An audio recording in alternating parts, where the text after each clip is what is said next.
আজকে একটা ভালো নির্বাচন যাতে অনুষ্ঠিত হয়, যে নির্বাচন ঐতিহাসিক নির্বাচন হিসাবে চিহ্নিত হবে, যে নির্বাচন মানুষের ভোটাধিকার ফিরিয়ে দিবে, বাংলাদেশকে সুশৃঙ্খলভাবে আগামী দিনের পরিচালনায় নেতৃত্ব দিবে। গণহত্যাকারী পালিয়েছে, ব্যাংক, বিমা, বাংলাদেশের যা কিছু অর্থনৈতিক প্রতিষ্ঠান ছিল ধ্বংস করে চূড়ান্তভাবে তারা লুটপাট করে নিয়ে গেছে। তার মানে তারা আমাদেরকে পঙ্গু করার চেষ্টা করেছে, বাংলাদেশকে ধ্বংস করার চেষ্টা করেছে। তারা একেবারে চলে গেছে, এটা যদি আমরা বিশ্বাসে নিই তাহলে কিন্তু ভুল হয়ে যাবে। তারা ওই পার্শ্ববর্তী দেশ যারা গণতন্ত্রের মুখোশ পরে আছে, যারা বাংলাদেশের গত 3টি নির্বাচন, যে নির্বাচন কোনোভাবেই গণতন্ত্রের লেশমাত্র ছিল না, মানুষের ভোটাধিকার ছিল না, সেই নির্বাচনকে তারা স্বচ্ছ গ্রহণযোগ্য বলে সিল দিয়েছে। এখন তারা আবার নির্বাচনের দাবি জানাচ্ছে।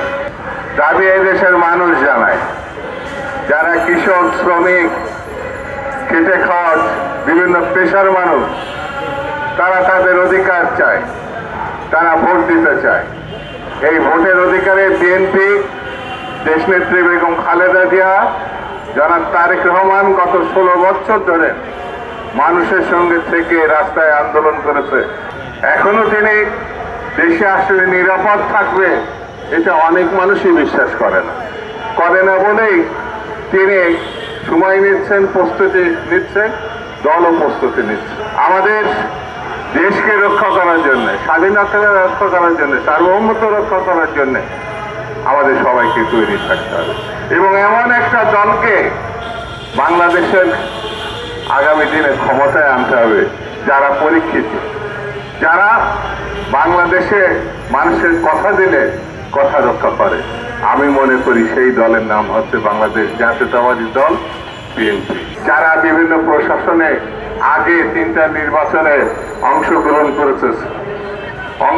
করেছে বললে হবে, লুটপাট করেছে, দিনের ভোট রাত্রি করেছে, এই সব লোক যাতে প্রশাসনে না থাকতে পারে। যদিও সরকার বলেছে যে আগামী দিনে অতীতে যারা 3টা নির্বাচন করছে তারা থাকবে না, আলহামদুলিল্লাহ, কিন্তু কথা রাখতে হবে।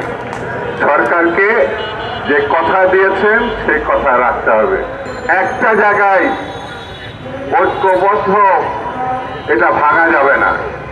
সেটি হচ্ছে গণতন্ত্রের প্রশ্নে, দেশের প্রশ্নে, আর হাসিনার প্রশ্নে, আওয়ামী লীগের প্রশ্নে। হত্যাকারী, লুটে রাখা এদেরকে যদি কোনোভাবে সুযোগ দেওয়া হয় তাহলে দেশের অস্তিত্ব বিপন্ন হবে, দেশের স্বাধীনতা সার্বভৌম বিপন্ন হবে।